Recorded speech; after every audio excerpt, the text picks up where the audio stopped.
Good afternoon, everyone. This is Corey Babka from the Marks Group. Corey at marksgroup.net, Corey at marksgroup.net. That's my email if you have any questions, you want to get in touch with me, anything you see today. I am coming at you today doing the tips for Goldmine, our monthly tips.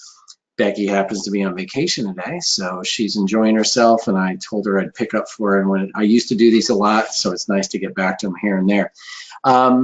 Those of you who don't know me, I've been doing Goldmine for a long time now. Not as much as Becky, not as much as Justin has, those who used to watch Justin's tips. But what we've got is a few easy ones today. I'm going to walk you through it. Basically, what we're looking at is these are June's tips. They were posted at the end of June, go live maybe early July. And then I'm going to present them a few weeks later, which is today. So what we've also got, as of right now, as of end of July, we have a series of tips that are already up as well that are known as the August tips. Newsletters will be going out soon, and hopefully we'll see you at the end of August when we go through these. Again, we go live. As usual, as you know, if you've been subscribing to our newsletter for a while, we try and do 3 tips and tricks for every one of our products every month. In the beginning of the month, the newsletter comes out, reminds you and says, go here and look at them, gives you a little summation about what they are. And the end of the month, we go through them live, like we're doing right now. So those that are here with me live, thank you for attending. Those that are watching on our YouTube channel, thanks for searching, finding us. Hope this helps, okay? So without further ado, let's just go into what we're gonna talk about today. We've got some merging and deleting of contact records, okay? Oldie but a goodie. Merging, very, very useful. Not the merge purge wizard. We'll talk about that, as well as the deletion idea is what we want to do.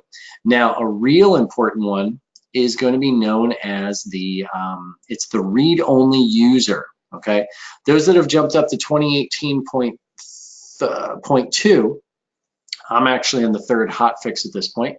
2018.2, you would have noticed by now if you wanted to do a query or some filters won't work, and it has to do with the read-only username in SQL. I'm going to show you how to create that. That's a good one because I actually get a lot of those from people that say, I don't know how to do this. Why am I getting these errors in my filters? We're going to talk about that. And then we're going to wrap up the end of the day, and we're going to talk about holidays in the calendar, which is just an old function, but it's a nice little tip to throw in there in case you're curious and you want to go through it. Okay, so anyway, let's go ahead and jump right to the merging and deletions of contact records. Okay, so when we talk about merging, you find a duplicate record, and you're like, what do I do with these? Do I delete one? No, you don't have to do that. What you do instead is you tag them both and merge them. You can actually smash them together in a way, right? And what happens is anything that's on the tab. So if I'm going to let's go look for ABC. Let me see if I got 2 of those. Okay, so I've got ABC Norristown, ABC Company Inc.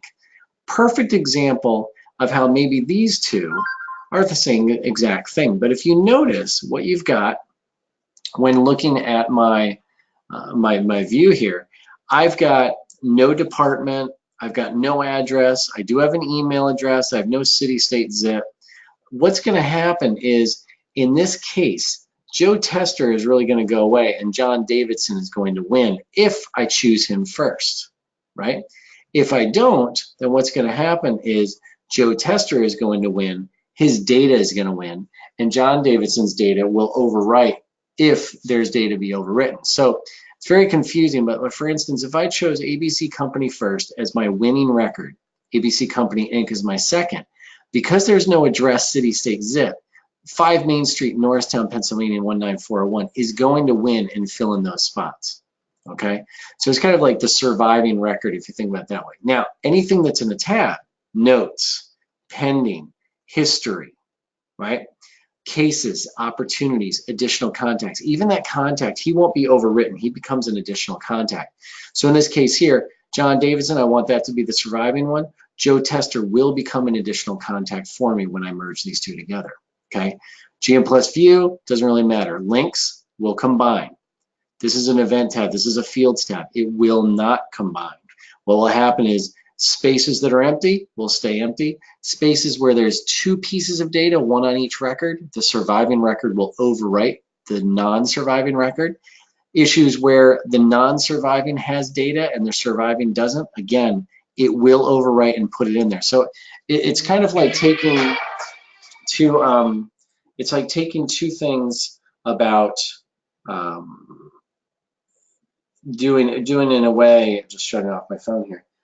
It's kind of like taking two pieces of glass, one that has some writing on it, like an upper half of the circle, and the other one has a lower half of the circle. And when you combine the two pieces of glass, you see the full circle. You're looking down through the two pieces of glass. That's what it's doing here with these fields and these pieces of data when you merge. What's going to happen here, easiest way to do this, and just so you know, we're not talking about the merge purge wizard, okay?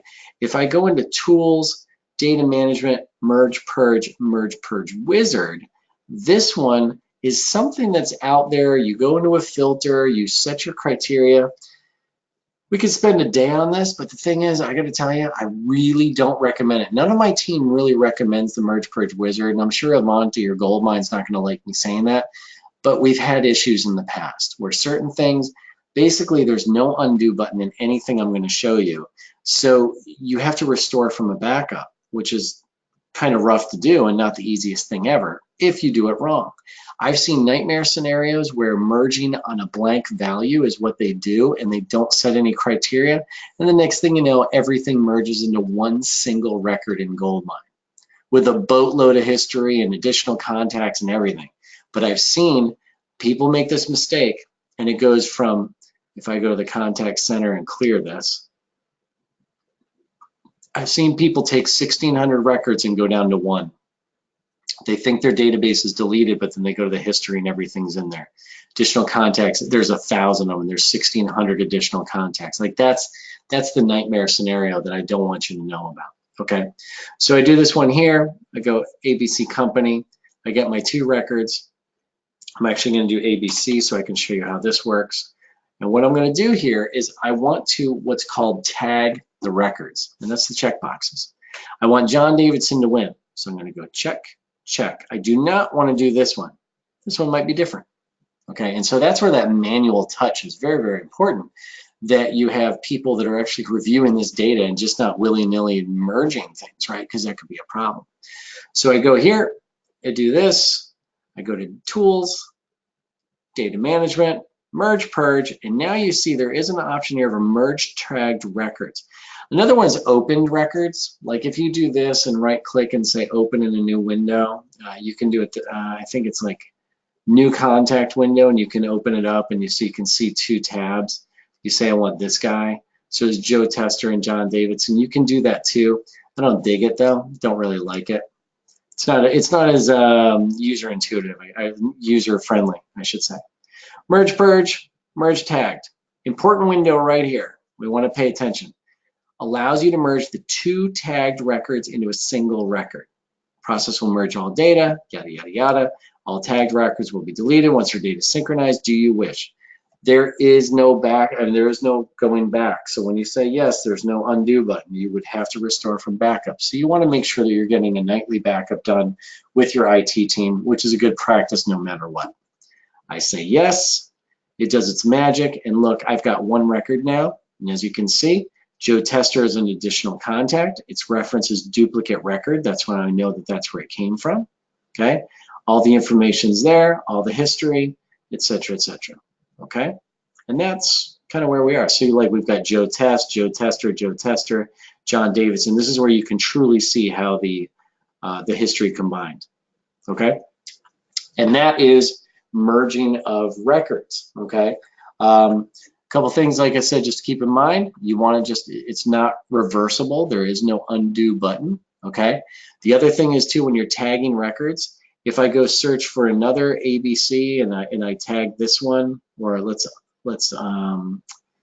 untag that. Actually, we'll keep it tagged for now. And then we're going to go and we're going to search for the. And if I say these 2, 3, 4 records, that's 3 of them. Tools, databases, data management, sorry, merge, purge, merge, tagged. Okay, now this is a caveat. This is something you want to pay attention to.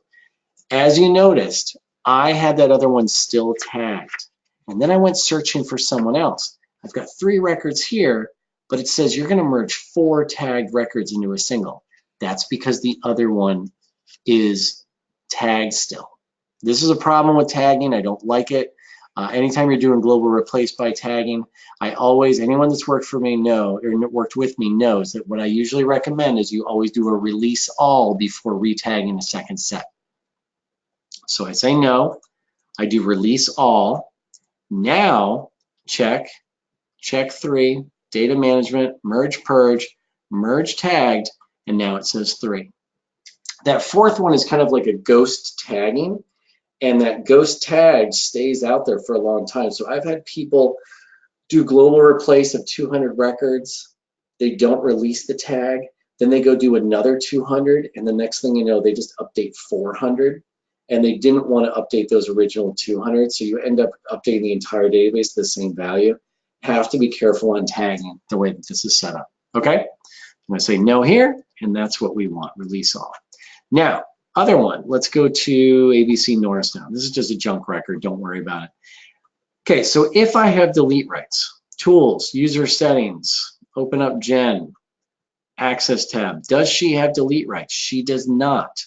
Good practice, okay? Again, no undo on deletions. There really isn't. You can't undo, the only way to get it back is a backup. Unfortunately, there's a lot of time spent with the Marks group every year with people calling me because something got deleted, okay?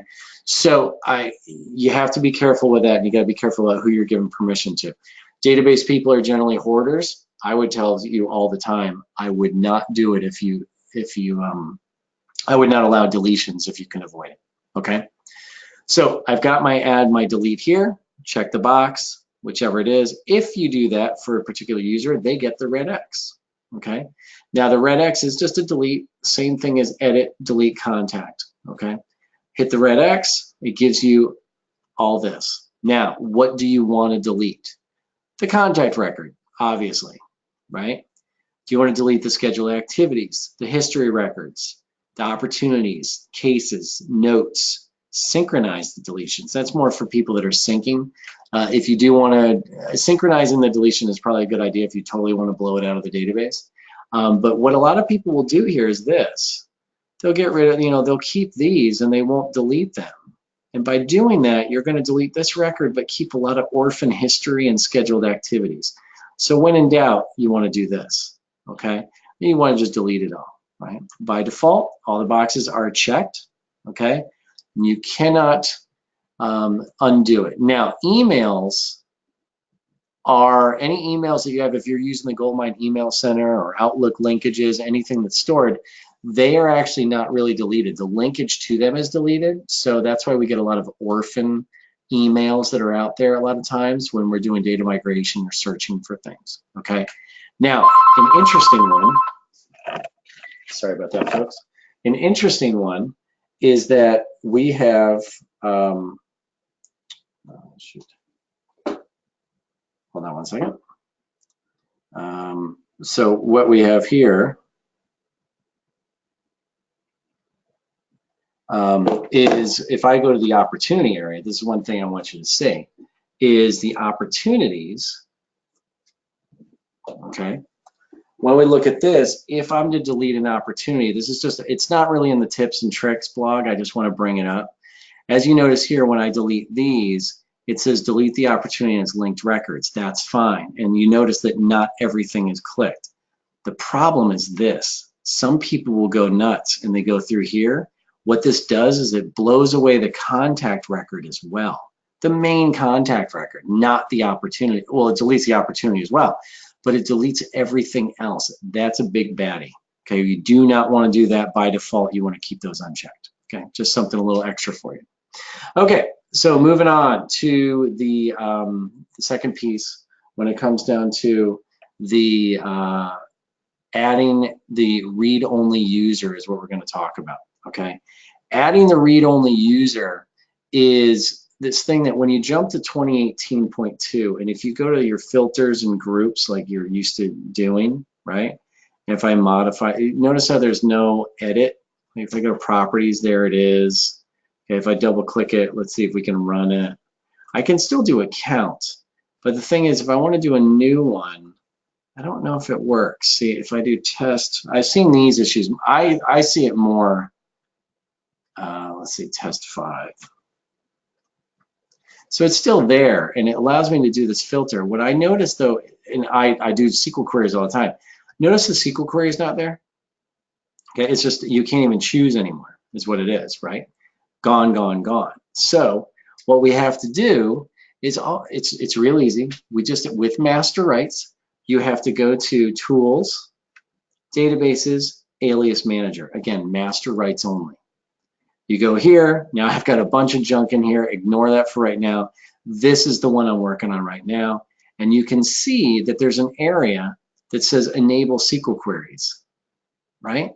So if I do this and I say, boom, there it is, I can actually create a new user right here, and it will do it for me in SQL, or I can put one in here that's already created, right? So if I say, I'm going to say GM user read only, GM read only, and the read only pass is going to be Goldmine, okay? And I'm going to say okay, and that's it. That's all I got to do. It's real easy, but it's kind of buried so people don't find it. It actually, during installation and upgrade, it tells you that you have to do this, but because you might have a partner doing it, or a Goldmine partner, or your IT person, or whoever is doing this, they may not have read it, or they might have skipped it, or they're just like, well, I'm not worried about this. So about a week later, after every upgrade, I get a call that's saying, I can't run my SQL queries anymore. It's generally when it's a crisis. This is how you manage it. You say, okay, and now I'm going to restart my Goldmine. See if it opens up on the right side. It did not. So you see my mountainscape, and then we go here. We're back. We log back in, and now SQL queries, ta-da, I'm back. Okay, so that's a real easy one. It's Tools, Databases, Alias Manager. That's all you have to do, and it is per database because you have to make sure. Actually, no, it's per instance, I should say, for the server. You're going to have this read-only username. If I go here, for instance, and I get this guy, this update, and I edit the alias, I can enable it, but then I have to put the same user in. I mean, what happened just now, first time I hit OK, it created it. This time I would just put it in there, okay? And that's it. So moving right along, wrapping up here on the holidays, okay? So if we go to holidays, they're actually in the calendar options, okay? What happens is a lot of people, when they're viewing your calendar, you want to be able to see the holidays on a monthly basis. What do we got? Where are my holidays? And I don't seem to have any for some reason because I would like to see like July 4th, okay? So what I'm going to do is go to Tools and Options, or click the Options button. Calendar tab, and there's your holidays, okay? So now what I've got is I can actually choose what holidays I want. Like this is Australia Day, Anzac Day, Boxing Day, obviously Australia, UK, that type of thing. Click on the United States. Here's all my others. Independence Day, I can do that. Now you notice they're not there yet, right? So I click on those holidays, and I want to select which ones to display, holidays for the selected categories. I do this, and there they are. I can do a new category if I want, give it a name, and create, and it could be, different. You've already got Jewish holidays. We could do 2. There's a lot in there. I don't know why I would really create. I could do like company specific, right? Something like that. And I could do a new holiday called, casual week, something like that. And it's every year for 2 days, starting on, I don't know, December 26th or something like that, right? And I could do that and say, we could do it that way, blah, blah, blah. Or I could do it on the last day of the week, or I'm going to do 26 for 2-3 days. So therefore, the next 3 days after Christmas, I'm going to have it as casual holiday, something like that, right? And I say, okay, and there it is, right? So now if I click this, now I've got, I should have that one and the United States. Yes, I only have the one at a time. So if I do the United States, there it is. I got that. I made actually a funky holiday for myself, and I will just say okay to this. Okay, now there's Independence Day. So we've got it. Now, if I want to do my calendar again, I'm going to go to that last month of the year. Going to go down to December 26th, and you've got nothing, right? So I'm going to go in my options, and this is once I create it for everybody, it will be there, and then they can add it in. So I'm going to go down here and say company specific, casual holidays, say okay, and there's my 3 casual holidays that I have. Right? So you can do it that way, and you can get it done, and then everyone knows where it is, and you could do it as a casual thing. If I go to this day and go to a day, you're going to see it as more of an all-day event. It's not an hourly event. It's just at the top, right? So you got it that way. Okay. You know, this works for if it was school closure or, you know, whatever you want to do. But basically, you have the ability to create your own categories, create your own holidays. You could also just, if it was easier, go into here, go into your calendar again, holidays, take the US one and just add a new one there. You could, if something's not included and it happens, whether you can also remove, if you're not doing Labor Day or Columbus Day, for instance, you want to remove that one, that's fine. You want to add one in, you could do that as well. You know, add in Canada Day. So if you're doing North America, people know that Canada Day is July 1st, etc. Right? And that's essentially how it works. And that, in a nutshell, is the holiday thing. So I hope you enjoyed this today. I hope that it works for you. Hope that you picked up a couple things and learned a couple things here and there. Again, my email address is Corey, C-O-R-E-Y, at marksgroup.net, M-A-R-K-S-G-R-O-U-P.net. Thanks for attending today. Thanks for watching on our channel, if that's where you're watching it. And I wish you a good day and look forward to seeing you in the future. Okay, again, we'll be doing our August tips, our newest tips are up on the site as we speak right now. Go to marksgroup.net, go to our blog page, and you can go to Goldmine or any of the other products that we have, such as our Office tips as well, which we do, Microsoft Office. Then a few weeks from now, we'll have that going, and then we'll do it live so we can walk through those tips again. Okay? Thank you, folks. Have a great one. Bye-bye now.